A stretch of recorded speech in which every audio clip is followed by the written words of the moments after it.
In the modern era, large-scale robberies feel like something out of the movies. With the advent of technology, it would seem impossible that anyone could organize and commit a surgically precise nationwide heist. But that brings us to today, where we're going to break down two confounding heists: the 7-Eleven ATM Heist of Japan and the Mta Heist of Brooklyn, New York. This is Red Web.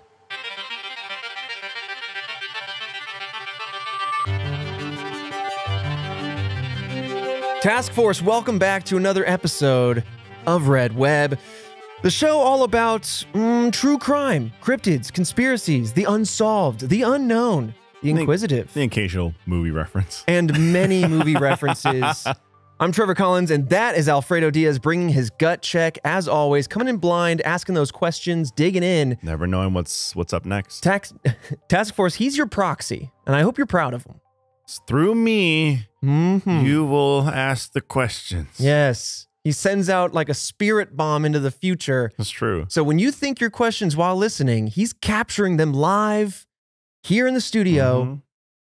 Think of me as Charles Xavier, okay? Oh. And as Cerebro. And I'm we got reaching a Cerebro out with our Task Force headquarters now. Look, okay. It's expensive, but we got one. The reverb is terrible. But McBot finds a way to tamper that down. You know, we got our AI editor in chief. Okay, so today we've got another heist situation on our hands. We were really stoked on the art heist episode we did 2 weeks ago, and so we wanted to double dip. Today we're going over two heists that you probably have never heard about, but are super intricate and super interesting. Oh, we got one that takes place across Japan. And then we have one that takes place in the heart of Brooklyn in the subway system. Damn, okay. You know what? I'm gonna do something a little different. I'll do a little choose your own adventure here. I'll let you pick between the two. Where do you want to start? Jillian, how do you feel? Hold on. I want to make sure we don't break your outline because I want to respect the research that was that precedes us. Jillian, how do you feel? They're very separate, so either one. Do you have any advice for Fredo as he dives in? Do you want to nudge him in a certain direction? One of them is like, whoa. One of them is like, huh? That's actually pretty perfect. That's a perfect way to say it. Let's go with the whoa. Okay, Jillian, translation? That is the subway one. Oh, awesome. In my opinion. There we go. I would have been happy either way. Right. Because they're both really interesting. But one is, honestly, I'm going to leave it to how Jillian said it. Because that worked out really well. It's perfect the way anyway. Okay, so let's dive into the whoa. Okay, so this is the Mta Heist. It starts off with Benjamin William and John Kenny. They were the supervisors of MTA, the subway system agency, and they worked at 370 J Street in Brooklyn. MTA, by the way, is the transit authority headquarters in as far back as, well, is it still present to the present day, Jillian? Yes. Well, no, it's not. It's not there no more. It's not there anymore, but this is in 1979 when this went down, and it was the agency at that time. So, again, at this very time, MTA kept the money from the subway fares physically on site in what was nicknamed the money room. Very different than today when everything's digital and plastic and loans and debt. This was straight up a money train would stop by each station in order to pick up the fares that they had accrued that day. Dedicated train? Yeah. Do you think it was decked out, like it was gold-plated and it had spinning rims?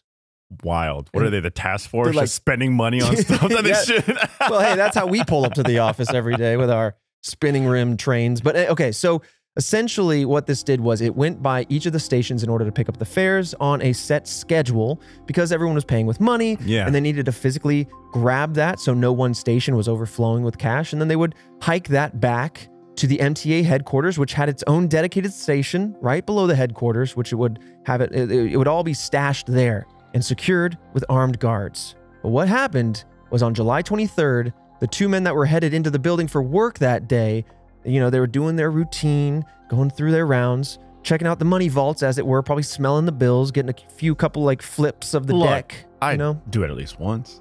You got to get a good whiff. Come on. As dirty as it might be, as many hands as it might have gone through, but you know, they're just checking that everything is in order. And to their surprise, a large amount of money was missing from the money room when they did inventory as early as 9:37 in the morning. Oh, the actual room itself, not like along the route.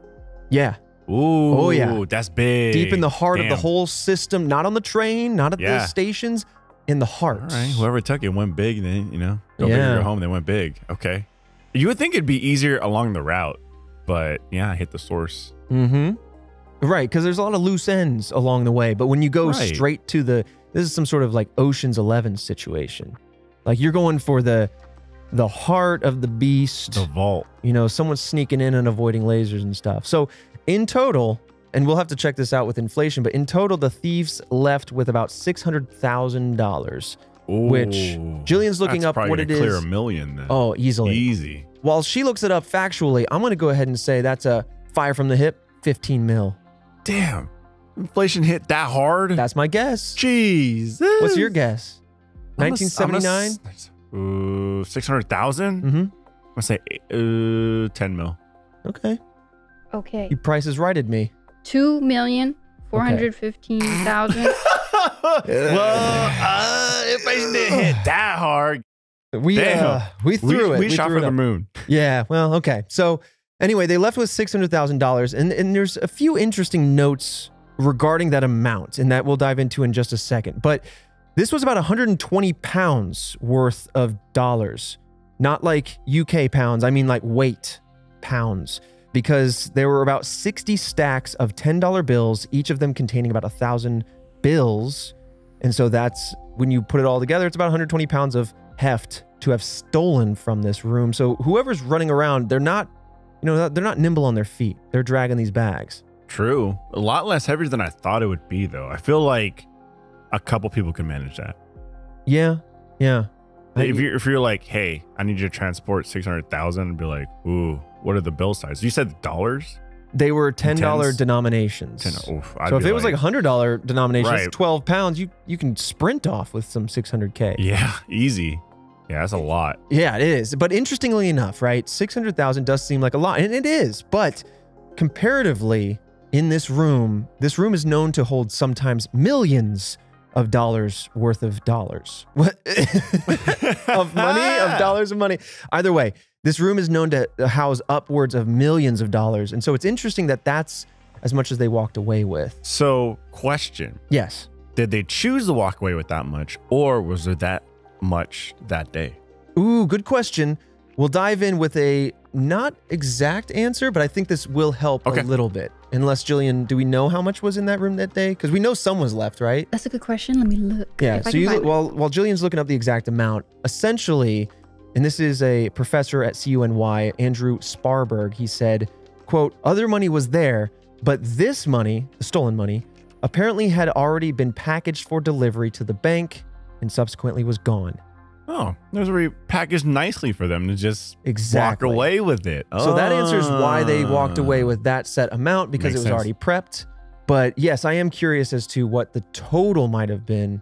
Okay, this is from the New York Times from that year. They said the room had another safe with $616,000 in $1 bills and vaults containing $3 million to $4 million and 50-cent tokens and coins. Oh, God. So they have a vault within a vault, or a vault that held a bunch of vaults? That's interesting. That's kind of how it is, yeah. We got a map. Oh, so we got a map here. There's some bait money. They're like, we'll leave that one out in case anyone happens to steal today. Oh, they did. I'll be honest, that's a little courteous with the bait money. Sure, but I will also say that the other 600,000 was in $1 denominations. Just mathematically, that's going to be 1,200 pounds for the same amount. And then the millions, it sounded like, were in coins. Yeah, and then they had like another million from the weekend, like the weekend fairs. Yeah. I feel like that's a choose your own adventure in its own sense. Right. Like, do you take 600,000 and it's lighter, or maybe a very ever so slightly more than 600,000 and it's much heavier, or you go for the big jackpot and it's impossibly heavy. Right. And then you're just slogging it, hoping you got, the pay dirt, but it's actually just like Scrooge McDuck. Millions of pennies. You're like, that's $10,000. That's like the frustration of having to pay that. Ugh. Or just like count it out. Mm-hmm. You got to go to the bank, get all those like paper rolls, stuff. Oh, yeah. But another thing that Andrew Sparberg said was that there was no sign of forced entry. And so that's pretty interesting. Police arrived on the scene and FBI started getting involved, of course. But somebody else had this to say, quote, this was the most heavily guarded room in America. It had a dedicated train a money train that drove right into the building. The money was put with armed guards on an elevator up just one floor. It was airtight, the highest security you could imagine. And that comes from Richard Edmonds from the New York Daily News. Typically, you'd have to meet 2 guards at a checkpoint before unlocking the counting room, which preceded the room where the money was contained. So I think that's a good time to show you kind of the layout of this money room. And again, for all the visuals, Task Force will be putting those on our Twitter page at RedWebPod. Come check it out. Money room, police checkpoint, counting room, hole in wall. Spoiler. Is that? It is a spoiler, but that's fine. React accordingly. I gave it to you. Yeah. Wait, hold on. This right next to the ladies' locker room. So you go from the elevators. They went past an office, TA police desk into the ladies' locker room. Then a hole in the wall. All right, you're loaded up. You're filled to the brim with questions. Police, and then interesting. Yeah. Like it must be like an inside job. That's so much security. It feels very much like it. Interesting that the ladies' locker room is sharing a wall with a secured facility. And then I guess, how did people figure that out? You know? That's an inside job. So with regards to the checkpoint that unlocked the counting room, there was a key to that room, and that lived in a separate safe. So basically there's security on security measures here. There were also 2 supervisors inside the money room, and each supervisor had half the code to the safes. So basically combined, they would have the full code, and the code was changed every time someone retired or left the department. So that way there could be no loose ends. Oh, smart. Right. Nobody that retired came and did this. You know, grandpa's still hanging out. You know, he's not saying, you know what, I'm going to heist my old job. I sold the codes on eBay. And also, none of the safes were broken into. So again, your early theory that this might be inside job is inside job. How you know the walls like that? So in the investigation, 700 employees at MTA headquarters were fingerprinted, and many of them were interviewed, obviously trying to find this person. They give me your fingerprints, and we're going to see if they happen to show up in a secure area. Mr. Guy? 700 people? 700 MTA headquarters. That's a lot employees. of possible loose lips. Oh, yeah. Reportedly, one employee did not pass a lie detector test when being interviewed. So there you go. There's perhaps your loose lips. Those, from what I heard, not the most reliable. But I mean, I guess like in 79? What else did they really have, right? I guess during that time that they were like, the lie detector. I'm just assuming this is our greatest achievement in busting balls. and getting to the bottom of it. Yeah. You know, that's a good question, because otherwise you have, which is the lie detector test even today is certainly not infallible, right? Yeah. There are issues with it. It's not always 100% accurate. You'd be trained to get past it too. Yeah. Otherwise, you got the ocular pat down. You got people that are trained in body language. That's true. Break you down to see, like, I don't know. He's like, sweating out of his left earlobe. Maybe that's look at that little, just that slight eye twitch as I mentioned mayonnaise. He's looking up and to the left when that mayonnaise comes on the table. What does that mean? This man loves mayonnaise. George Arts, former mayor's secretary, told Inside Edition that 10 persons of interest were investigated and there was no change in lifestyle, which would indicate that they had extra money. Basically saying that the 10 people that came up as, let's look a little closer, nothing changed. The way they went about their life, the things they bought, etc., etc. Which, of course, if you were suddenly flush with cash, you might be like, well, maybe I get that new Benz. Right. Or you just sit on it. Or you just sit on it. You just sit on it and see what happens. Right. I mean, inflation's going to eat away at it. But still, it's like... You heisted money. Money. Like, what else are you going to do? It's money you didn't have before. And even with inflation eating at it, you still have a lot of money. Right. So the FBI believed that 3 to 6 or so people must have been involved with this crime in order to facilitate what they think went down with the heist. But no one was ever arrested for this robbery. And 2 months later, 2 money bags were found in a hotel room in New Jersey. But again, no other leads were found. Do we know, Jillian, who might have booked this hotel room that these were found in? I didn't find anything about that. That's wild. See, this is how we create unsolved mysteries out there, folks. Task force, anybody looking to get into the investigative business? Mm-hmm. Start asking these questions. I guess they just Write these notes down in your little pad. Up, and I mean, this is like predates internet, right? So you show up, you got cash, you get the key. True. Right? Right. You could just say, hey, I'm John Smith. Yep. They're like, you look like a John Smith. Right. You write it down on a paper manifold. Mm-hmm. You know, one of those giant hotel book guest books. Oh, yeah. Oh, my God. And that's the records. Then, right. And no digitization, let alone internet. Probably no computer Where did they just stores. leave the bags there, though? Yeah. Do we know anything more, Jillian, about like the circumstances around that, or is It just says totally fine? we're found in a New Jersey motel. It is Motel. what it is. I don't have the guts for that. I've for months and months, I'd be waking up cold sweats. Think I'll pull some kind of evidence from these bags. I know it. Yep. Yeah. Yeah, I'd be terrified. I sneezed on it. I'd take it with My me. amoebas. I'd go grab it like a duffel bag and shove them in there or something. Right. I know. Like, I just wouldn't want to leave it. I feel like it's minimal effort to get that out of there. Well, that's where we're at. That's the heist. However, one thing did happen before we head to the theories section. Sanford Gerlich, chief of Transit Authority Security, was fired. So somebody lost their job over this because, I mean, whatever went down, it happened on their watch. Rightfully so. You kind of, that's your job. Mm-hmm. Gerlich's office, for what it's worth, is in this same floor plan. So I'll do my best to kind of describe what's going down that was here. the office. Couldn't quite. Yeah. So just in case you don't have access to Twitter or what have you, or our YouTube channel where you can see kind of some of the visuals we reference, there is a kind of bay, very movie-esque, where it's like 4 elevators opposite of 4 other elevators, just a bay of elevators. Walking out of that little area, just to the left, you have Gerlich's office, just right there. And outside of that office, you have the TA police desk. If you come around to the right, you have what I imagine are the men's and women's lockers. Women's being the second on the right, men's being, I'm assuming, the first. This one's not labeled here. And then past the locker room, you have the TA police checkpoint and the cage. Essentially, your security begins heavily right there in order to get into the money room, which is beyond that checkpoint.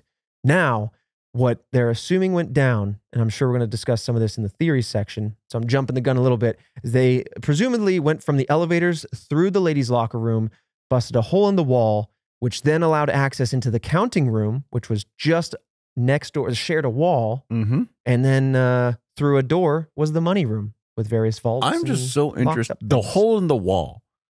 What a play. You know what I mean? We will get to it for sure. Okay. Cool. It literally helps your theory too. It's the inside job theory. Damn. It's like, Yeah, what'd you use? How big was the hole? Mhm. Like, oh, we'll get into it. All right. We'll get in there. Yeah.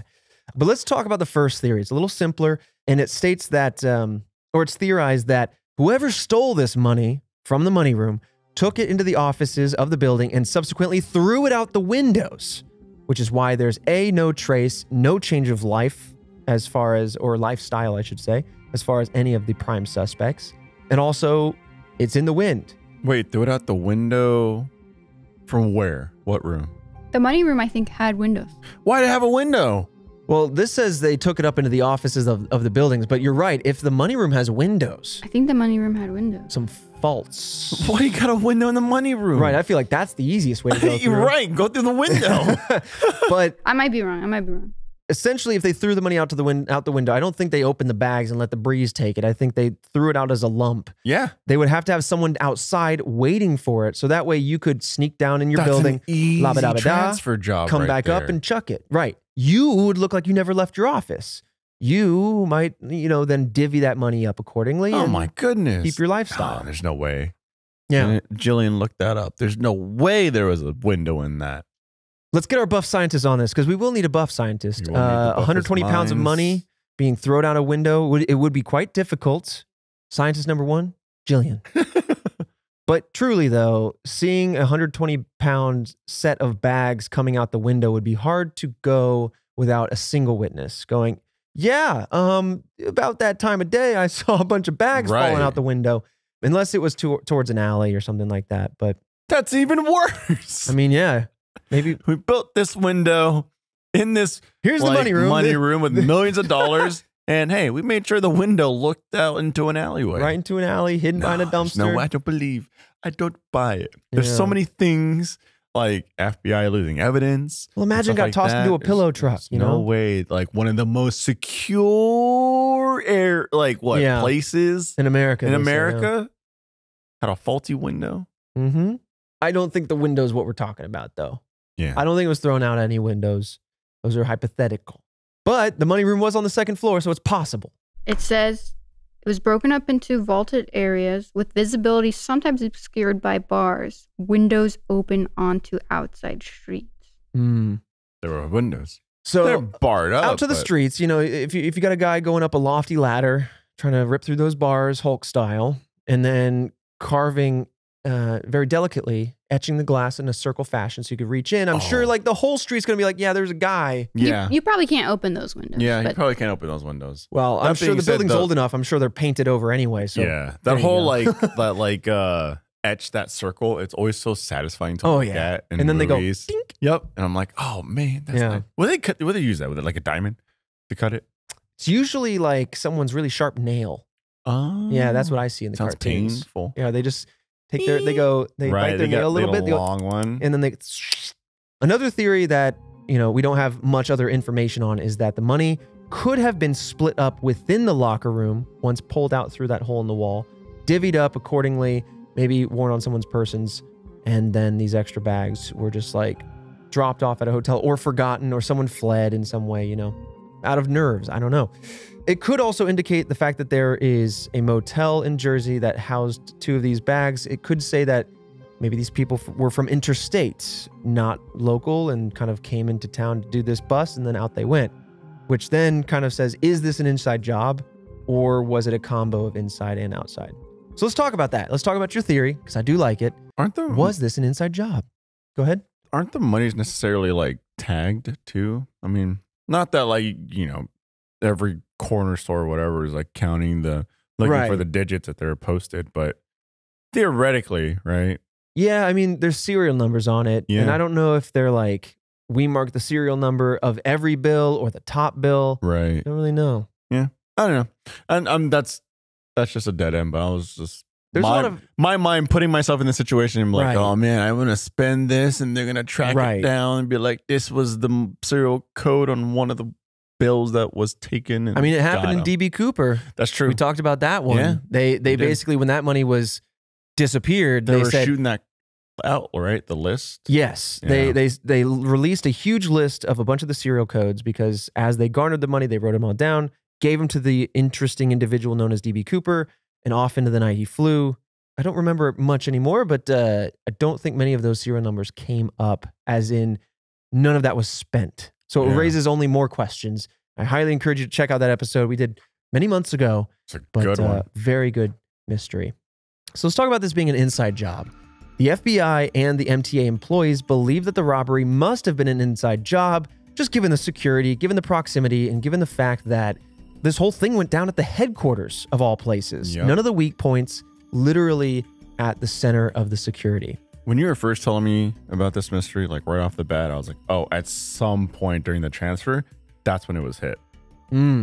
Right? Yeah. Like they stop at each station, maybe while they're out picking up those bags, someone sneaks on, looks both ways, grabs a couple. Yeah. I also thought when I was reading this early, when it said thrown out the window, I thought somebody was like, got back on the train and started chucking bills out the window or something, like spreading the love. But no. Well, the window theory is crazy because like it's like 120 pounds. Yeah. Was it all together in one bag? Well, that's the thing. Is like, or several. I think bags? It was in one bag. But that would be a heavy bag. What if they slipped a pillowcase over the bag, waited for a pillow truck to come by and threw it, and they're like, wow, look at that pillow fly through the air, going right into the pillow truck, off to the pillow place. Like, give these people a medal. A big brain. Yeah. You know what I mean? It's so big. Jillian looked disappointed with that. I'd be like, damn, well timed. All right, so coming back to the inside job theory, it's worth mentioning that a few weeks prior to the robbery, 2 employees were stuck in the money room and didn't know how to get out. Now, to get out, the 2 employees made a hole in the wall into the women's locker room / restroom. That's where the hole in the wall came from. That's why I try not to tease too much of the information coming, but like this one was hard to dodge. Is this a whoa moment? Whoa. Remember that?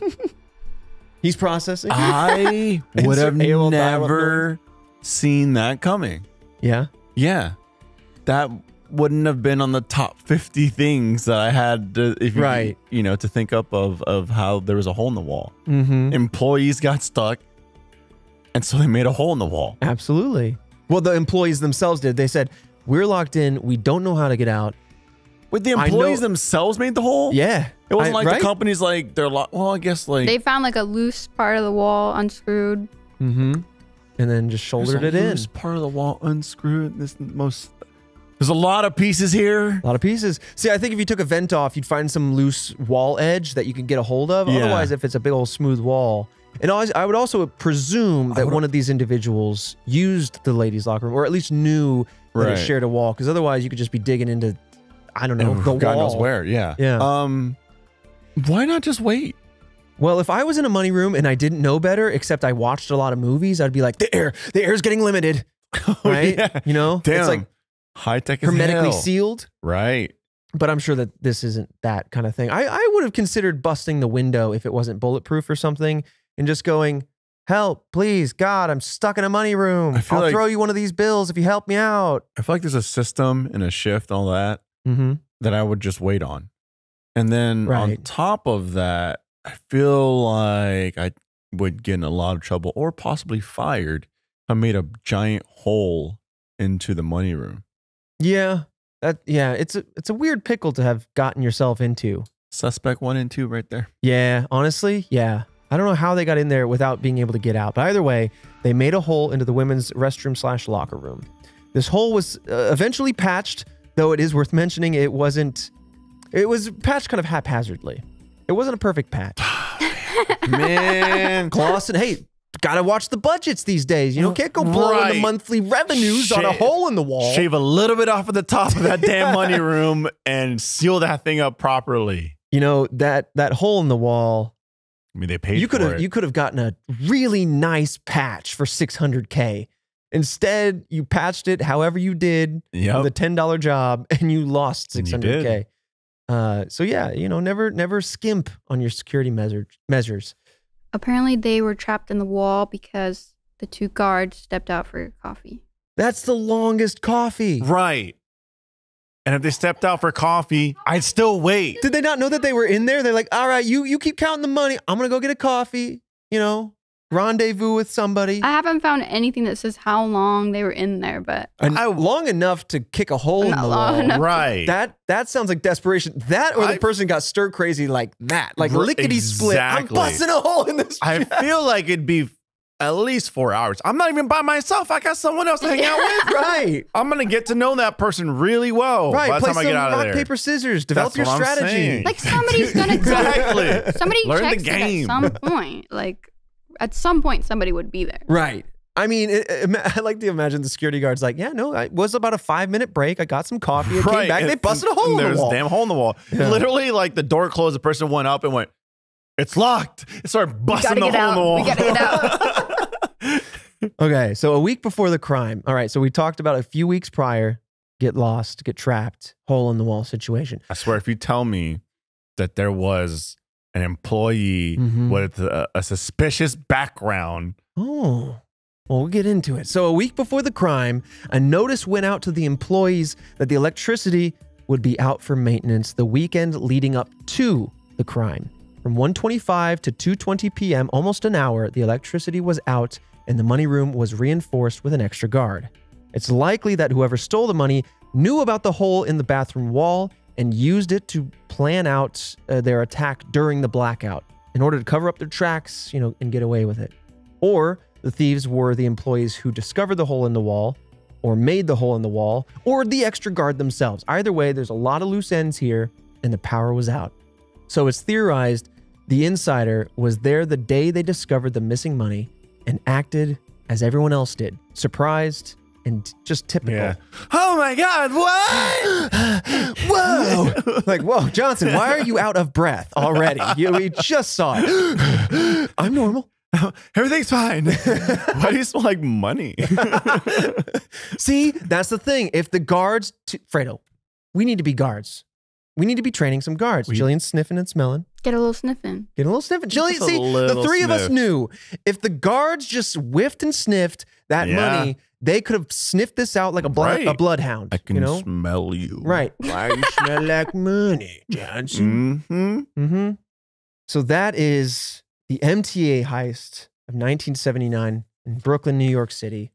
Really interesting stuff. Look, I'm sure Dang. the overall percentage of like successful thefts isn't that high, right? I mean, sure, there's petty thefts and all that kind of stuff, but still, I think there's probably like a money threshold where it's like, oh, no, it's not that high, right? Like, but this damn show makes me feel like people just running out with the bag left and right. It's ridiculous, man. Seems like they did. I mean, I don't know. Just a hole in the damn wall in the most secure place. And they were like, cool, money out, done. Yeah. I mean, just because there's a lot of money in one spot doesn't mean that they're flush with cash, right? You know, so that money is on its way to the bank to enter the system. A lot of that money is going to bounce back, pay their individual employees and whatnot, pay for infrastructure. You got a large infrastructure, large footprint in a very expensive city. But damn it, man, if you couldn't hire just a capable handyman, patch that wall up, lickety split. Seems pretty important. Maybe hang a picture frame over it. Something. Awkwardly low. You know? Just like... Hello, the task force. As always, this is Trevor, yours truly, coming to you, talking directly to your eardrums, unless you have Red Web Premium, in which case you're not going to hear this part because this is where the ads are. And if you have Premium, you don't have to listen to those ads and you get the show 24 hours early and you support the show directly. Thank you very much, you kind task forcers. It's $2.99 a month, and if you go to redwebpod.com, that is how you can get access to Red Web Premium, no matter what platform you listen to, by the way. And if you want to go above and beyond and support the show even further for only $5.99 a month, you can go to the Rooster Teeth app or roosterteeth.com. Get yourself a first membership. You get everything I just mentioned around Red Web, but you also get that for every other podcast we make at this company. And you also get an exclusive set of series. We have tons of exclusive premium shows that you will only have access to with that, as well as everything else coming 24 hours early. So it depends on what layer you want to go with. There's premium all over the place, or you could support for free, as so many of the task force members have, by reviewing us on Spotify and continuing to make us the #1 rated podcast about movies, about mysteries here at Rooster Teeth. I just want to say thank you all very much. And if you hear the tiredness in my voice, we just got out of RTX weekend. What a blast it was. Task force members, you showed up. Thank you. Thank you. It was so nice to meet so many of you in person. You made us fan art. You gave us some things. You were decked out in that merch. Somebody came up with a car. I know we talked about that maybe in this episode. I don't know. Time is a blur now, but somebody skinned their entire car to look like the Red Web Task Force, and it is sick. Luis, thank you so much. If you know, you know. So thank you for doing that. It was really, really cool to see you all in person. I can't wait for next year because Red Web has huge plans that I wish I could tell you because it's a year away. I got to hold on to it. But anyway, with that said, I want to talk to you all about some fantastic sponsors. This episode of Red Web is sponsored by BetterHelp Online Therapy. How well would you take care of your car if you had to keep the same one for your entire life? That's how our brains work, so why wouldn't you treat them the same way? How we care for our minds affects how we experience life, so it's important to invest time and care into keeping them healthy. There are plenty of ways to support a healthy brain, like learning a new language or taking power naps, etc. But there's also BetterHelp Online Therapy. I really enjoyed their website experience because you get to go through their portal and you get to answer all of these questions that will help personalize your experience on their website and help them find a therapist that is right for you. And I really enjoyed going through that because it was very simple and very not daunting. I don't know the antonym of daunting, so I'm just going to say not daunting. BetterHelp is online therapy that offers video, phone, and even live chat-only therapy sessions, so you don't have to see anyone on camera if you don't want to, okay? It's also much more affordable than in-person therapy, and you can be matched with a therapist in under 48 hours. Task Force, you will get 10% off your first month at betterhelp.com/redweb. That's betterhelp.com/redweb. This episode of Red Web is also sponsored by Audible. John Hamm leads an all-star cast in The Big Lie. a riveting new Audible original. The story takes place in 1953 during the Cold War, when hysteria spread throughout the country over the fear of communism. Ham plays FBI Special Agent Jack Bergen, who will stop at nothing to shut down production of a film being made in New Mexico by 3 members of the Hollywood Blacklist. A remote mining town becomes a powder keg of racial and political tensions during the production of the film, with the FBI lighting the fuse. The Big Lie is an explosive tale of conspiracy, betrayal, and, temptation. This cinematic Audible original is presented in 7 episodes with a lush, period-specific score by renowned musician David Mansfield, and features top-notch performances from a stellar cast. This cast includes Kate Mara, Ana de la Reguera, Bradley Whitford, John Slattery, Giancarlo Esposito, and David Strathairn. The Big Lie was created by John Mankiewicz, and you can visit audible.com/thebiglie in order to listen. Once again, you can go to audible.com/thebiglie to check out a riveting new Audible original. This episode of Red Web is also sponsored by Babbel. For all of your summer travels, whether you're going abroad or staying domestic, and you want to immerse yourself in the culture, now is the perfect time to start Babbel.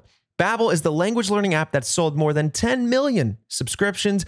Thanks to Babbel's addictively fun and easy bite-sized language lessons, there's still time to learn a new language before you reach your destination. I really enjoy using Babbel because it gamifies the ability to learn a new language, and it keeps what I do know fresh in my mind, so that way it doesn't atrophy.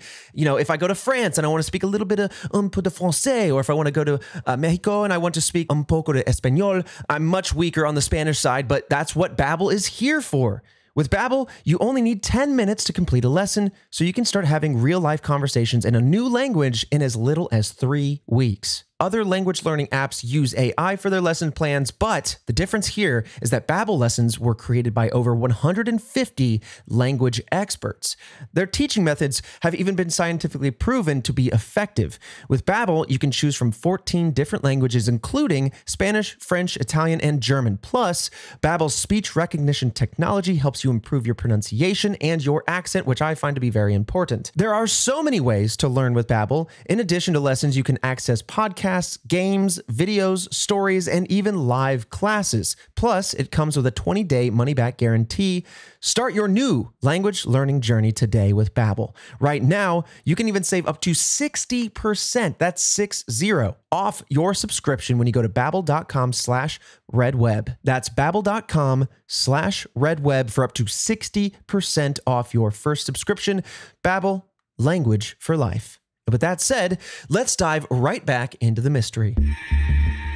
Yeah, it's very interesting. But so while that one is kind of like, how did they get away with it? Very interesting, the oohs and ahs of it all. Quick, clean job. This next one is the opposite. Whereas the previous one almost feels like, yeah, they got away with it, but it feels very messy. This one feels surgical. I'm so deeply fascinated by this one. And as it unfolds, you'll see more and more of the precision that comes along with it. So let's dive into it. Okay. The 7-Eleven ATM robbery that went down in Japan, all over Japan. Oh, okay. Go ahead. My mind blew for a second. Go ahead, let it blow. This isn't April 1st. You're like, this very intricate, surgically performed heist at a 7-Eleven. 7-Eleven down the street. Whoa. What's the catch here? What's going on? Oh no, we're talking big gulps. We're talking big gulps, hot dogs, and $20. Salmonella. I need a Slurpee now. Yep. I need a Slurpee, hold the water, add the sugar. Okay, let's dive in, because this one's quite recent. And I didn't hear about this one when it went down. Jillian, have you heard about this? No. Let me know if you heard about this, okay? Because, well, I doubt you did. But May 15th, 2016, okay, very recent, a group of thieves were able to steal $12.7 million or 1.4 billion yen from 7-Eleven ATMs all across Japan. Fredo's taking it in. He's flabbergasted. Okay. Hold on. Yep. These are just from ATMs. These are from ATMs. Just ATMs. Let me continue, and you're going to see how big this footprint is. Okay, yeah. These are just ATMs. Right. But I'm sure you're going to answer a bunch of these questions, but like, what is the time span in which this was done? Oh, yeah. You know what I mean? Like, that's huge. Yep. Because all across, I mean, do you only have a certain amount of time to hit these before like someone catches on? Yep. And then also $12.7 million is a lot of money. That's ATMs a lot. have a decent amount of money, but like, I mean, come on. not in that level. What? I don't know. Jillian, is there like an average what the ATMs hold? I would think like what? We know like 10K. We'll get in there and talk about the Oh, withdrawal maximum per account. That will play I just wonder in. how much an actual ATM has. But no, that's a very good question. Yeah. Wow, this one. Okay. Yeah. It's spicy. Very spicy. So while Jillian looks that up, let me kind of expand on this heist. The ATMs that were stolen from ranged from Tokyo to 16 other prefectures. Prefectures in Japan are essentially more or less states. States? Okay. Yeah, subdivisions of the country. But these 16 other prefectures included Kanagawa, Aichi, Osaka, and Fukuoka. In all, these thieves managed to rob nearly, drumroll please, 1,400 ATMs in a little under, another drumroll, 3 hours. What? 1,400 ATMs in 3 hours, ranging from 5 o'clock to 8 o'clock a.m. Never mind. That is so fast. You do not have time to react. Across the nation, this is a huge, huge effort. I'm sure like reports were still being like filed in during the 3 hour time span. That is nuts. This is also, again, I mean, they must have had like so many people involved with this. Absolutely. And to reiterate, this was between 5 and 8 a.m. Super early in the morning, not a lot of activity, and that'll come back because it is a perfect time, and I'll tell you why in just a bit. But the thieves used fraudulent credit cards from Standard Bank in South Africa and withdrew $900 from each ATM. $900, or about 100,000 yen, was the maximum withdrawal amount that these ATMs could facilitate. When you told me the time span from 5 to 8 a.m., in my mind, my gut check there was like, why do it so early? Maybe you want to do it during a time that's a little bit busier. I don't know. I'm not a thief. Like, sure, maybe do it during that time. Not that many people, not that many witnesses. Or the flip side, maybe, but that could make it easier to pinpoint like who did it, right? Cameras, whatnot. During, I mean, it's 2016. Technology is, that's 2016. Tech's not that much older, but they did it with like fraudulent credit cards. Yep. Like that is smart. That's modern day heisting right there. Oh yeah. That's nutty. That also explains why, like, it just essentially undetected, because that's the kind of stuff that's going to take a while to process on the back end. Like, that's just a ghost coming in, robbing your ATM and then disappearing, essentially. It's, oh man. Okay. That's so smart. We're gonna dive into the intricacies of like how and why this is so precise, but there's a couple other things I want to say to lay the groundwork to help with that. So, because obviously this is very crazy. This is wild, but it only gets crazier from here. So the thieves either stole these cards, these fraudulent cards, from the bank or got the card information through a leak, which these days is very common. I think we're all numb to it, to the fact that like, hey, by the way, 1/3 of Americans had their social security and their identities all leaked somewhere. And we're all just kind of going, thumbs up, cool with it. But what do you do?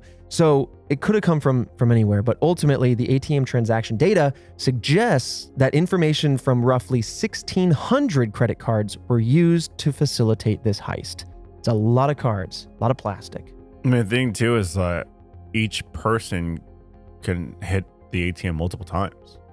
Yes. One card is maxed out at 900, but if you have that many credit cards, boom, boom, boom. Well, you roll in with like 5, and I mean, you got a lot of money in one person in one like quick swoop. This is very impressive. Oh yeah.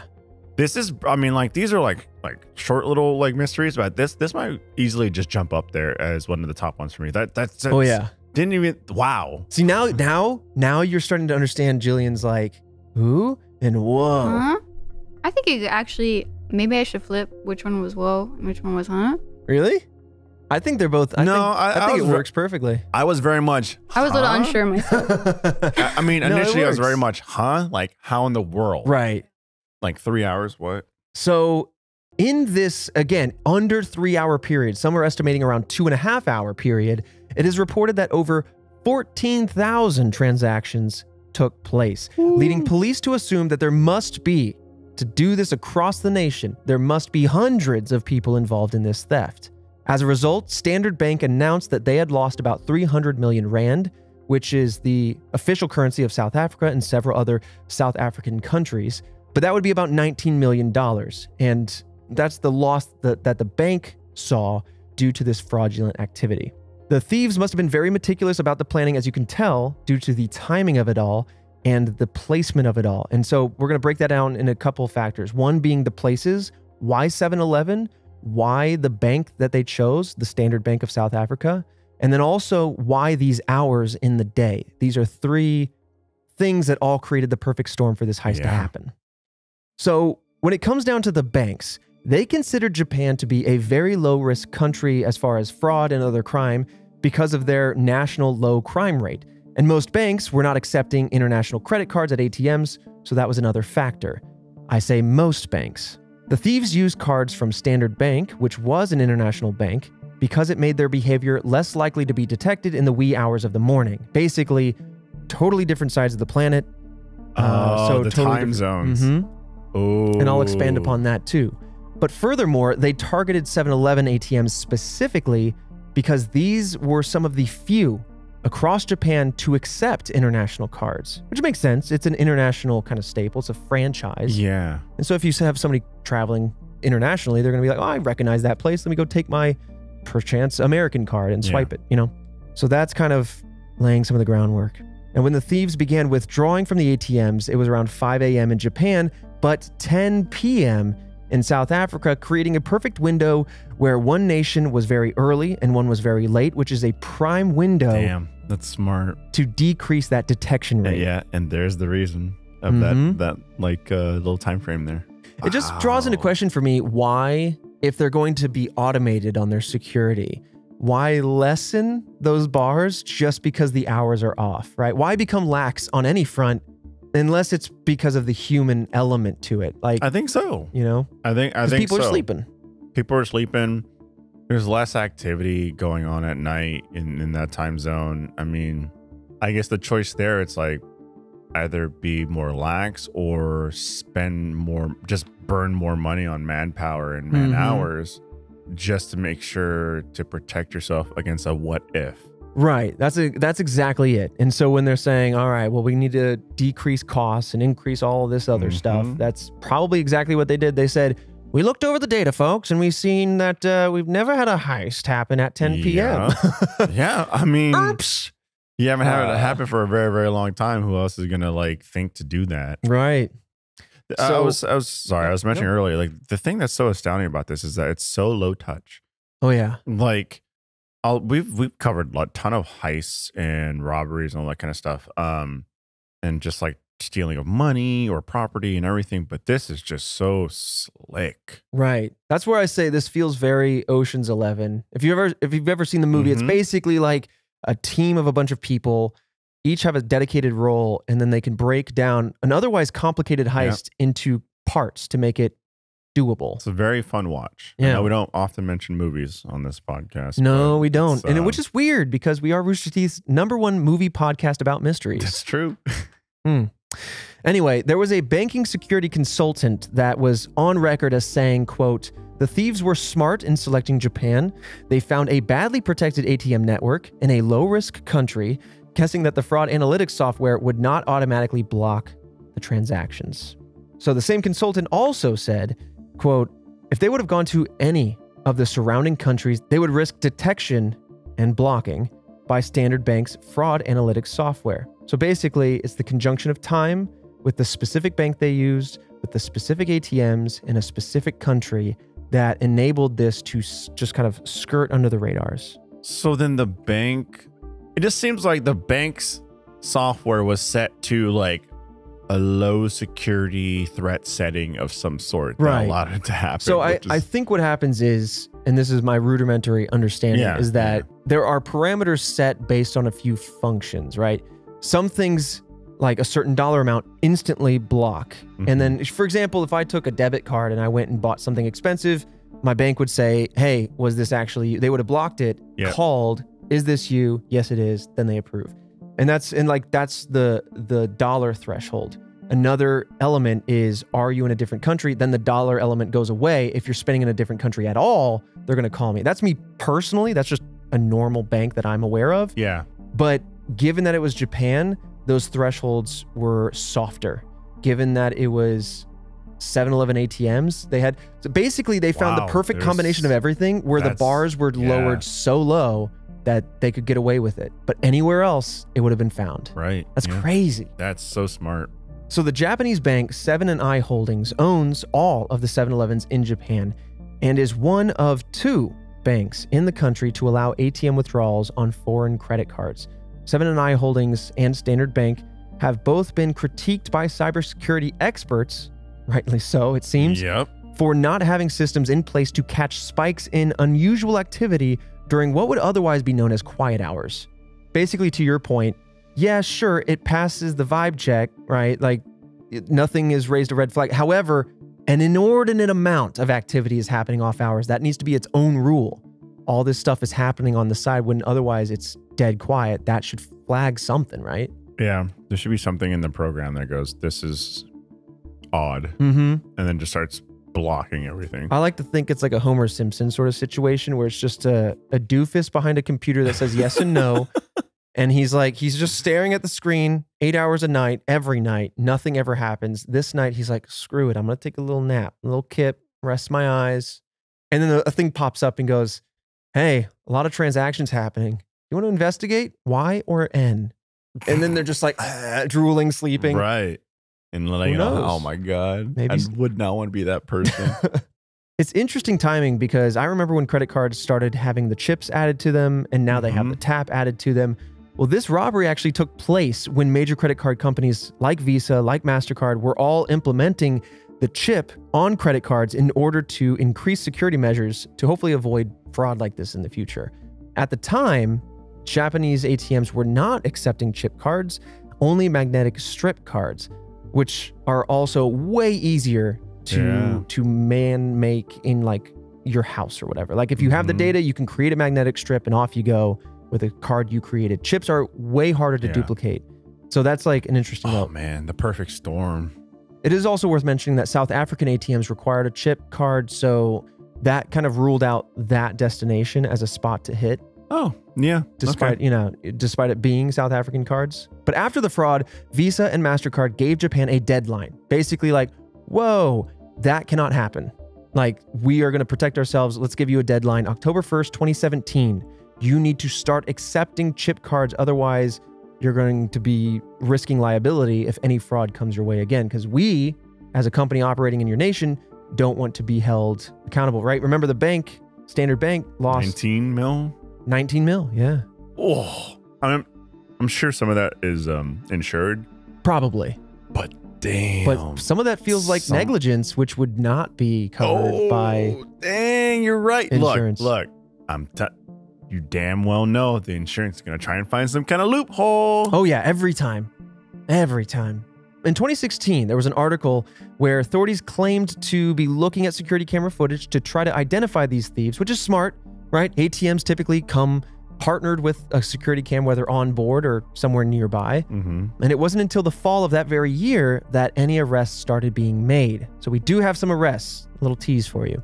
Police in Niigata, Japan arrested 11 men on August 4th, 2016, as they were suspected of stealing 11.4 million yen from 11 stores. Obviously, just a dent in the total pool. The suspects ranged from 23 to 49 years old and were accused of not only stealing the funds, but also using counterfeit credit cards.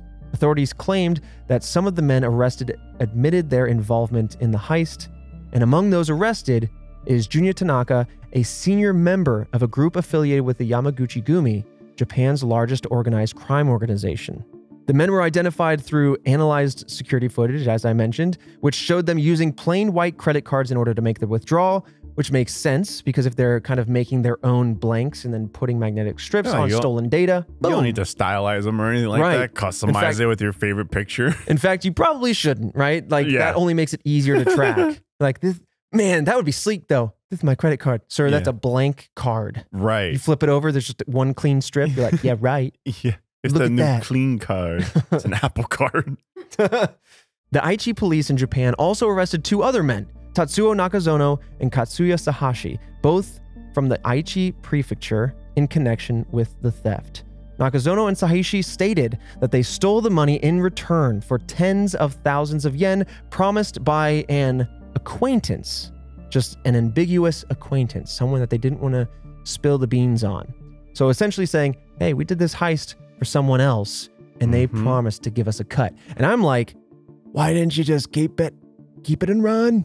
Well, I mean, threats? First and foremost, yeah, threats. And that's what I thought it would be, like an organized, just organized crime. Right. Right. So, I mean, the fact that so many people involved. Oh, absolutely.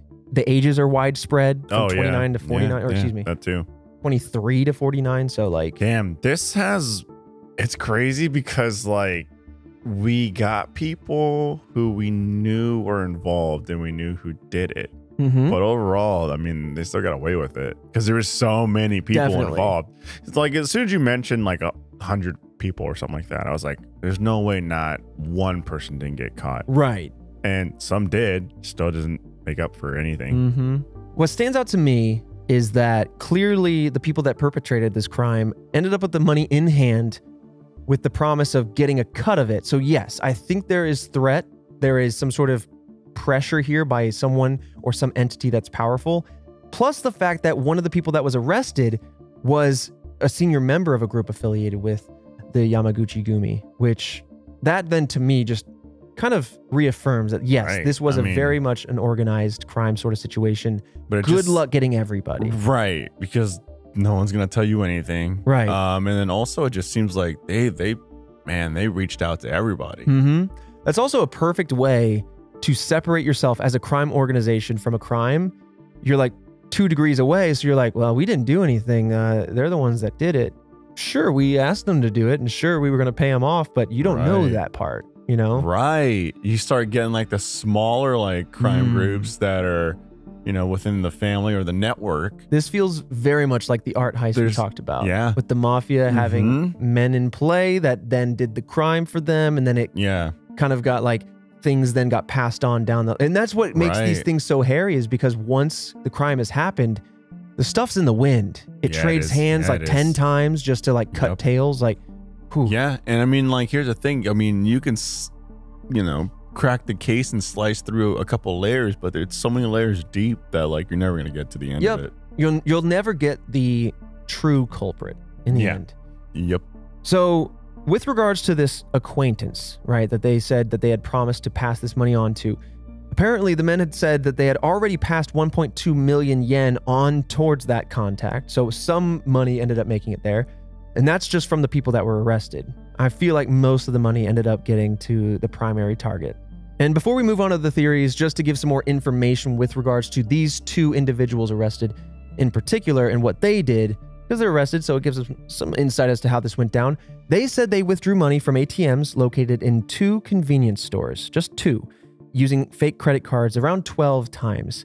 And so from this, you can start to gather maybe what the true footprint is, maybe how many people were actually out there doing this. It took 2 people to hit 2 stores. So if we're hitting this many stores, 1,400 ATMs, and let's just say that these 2 folks are like a good average. 2 people can hit up 12. Let's just say 2 people to take 40, maybe like 70 people, give or take. Damn. But that's, assuming that some of these places are all kind of close to each other. They also used the names of 2 men, so they falsified their identity. One name was from Zimbabwe, and one name was from South Africa. There you have it. I like these little like short mysteries. A little more bite size. Yeah, I don't know, the bite size. I mean, don't get me wrong. I love a long, juicy mystery, and when we really get into the weeds of things. But these are just like, I don't know. They're always little firecrackers. Yeah, they like pop off suddenly and then disappear. Yep, without a trace. It's a nice little pop, and then that's it. Man, that's honestly, it's so short. Probably one of the shorter mysteries we've ever done. But I think this one's gonna stick with me. The nuance of it is just, that's crazy. I can't believe this missed me in 2016. Yeah. How? That's so crazy. I mean, there's a lot of reasons why it wouldn't make it here as international news, and maybe people want to protect their appearances, et cetera, et cetera. True. But man, listen, not here to perpetuate crime or promote crime in any way, but I have to give credit where credit's due. Slick. Yeah. Very slick. Right? Very slick. Man. That's an adjective my grandfather taught me.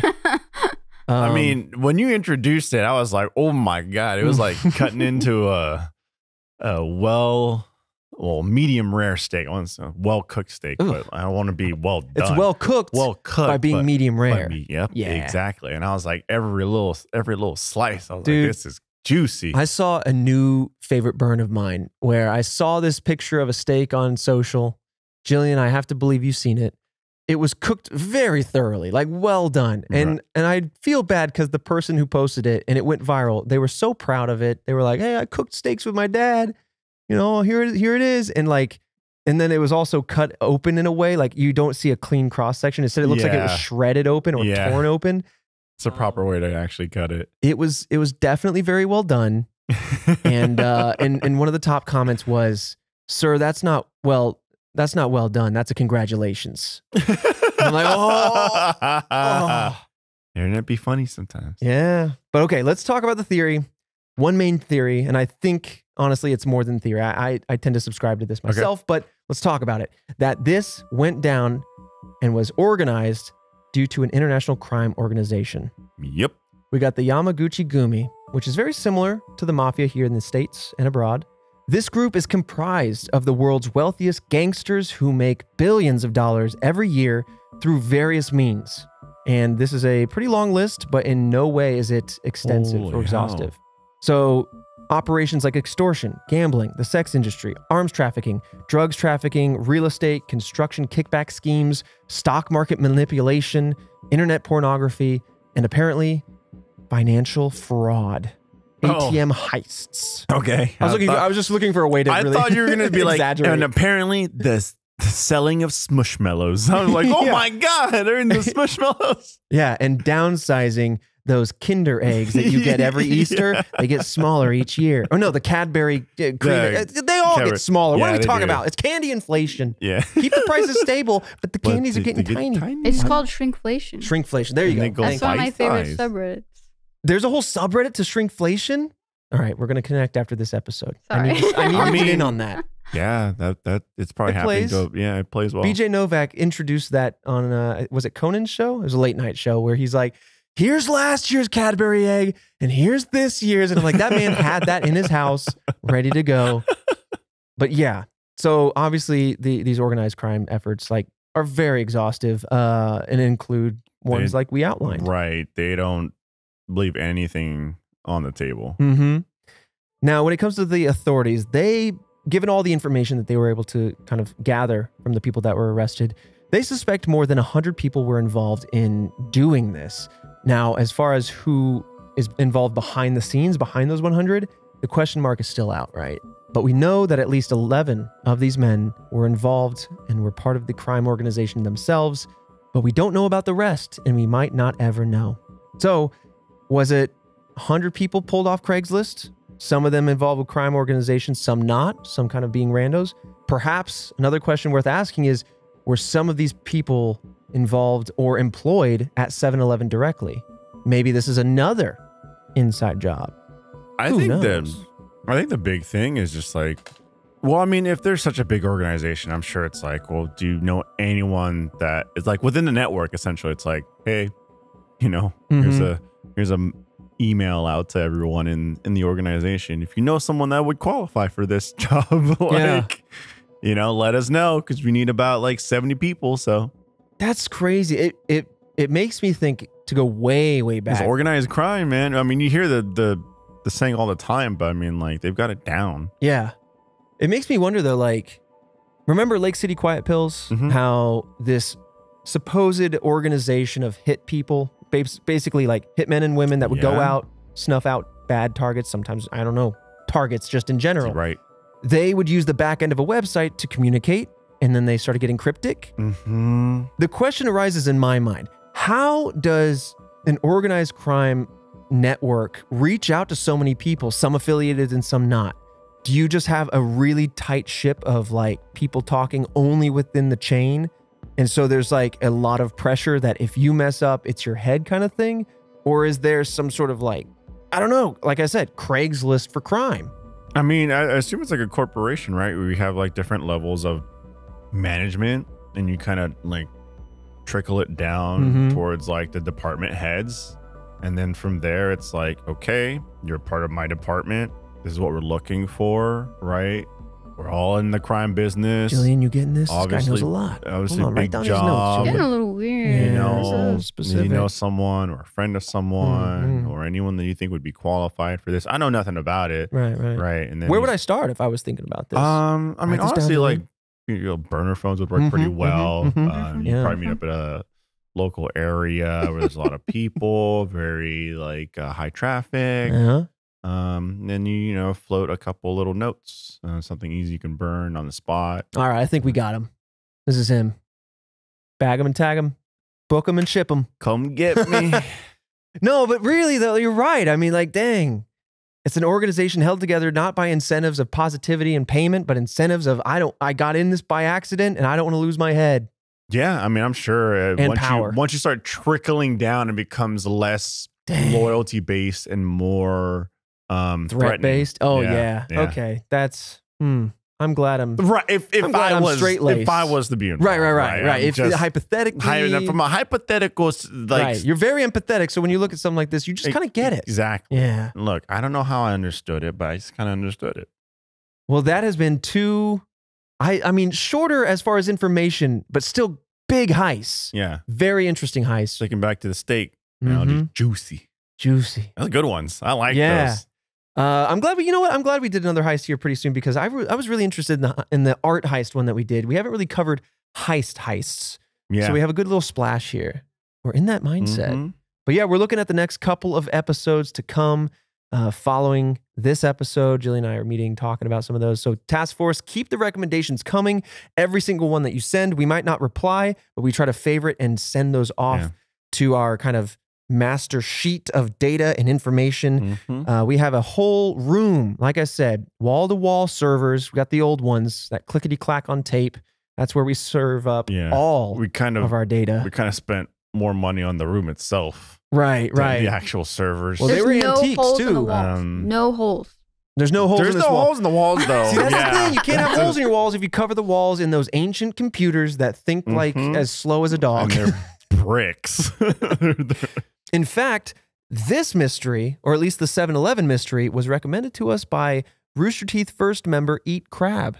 Love the name. So thank you for that. Keep those recommendations coming. Really appreciate them. Sometimes they're going to feed into episodes like this. Sometimes they're going to feed over to our TikTok channel. If you want to follow us over there at The Red Web, where we do some mini mysteries whenever we get a chance. Not always consistent, but we do have that as an outlet.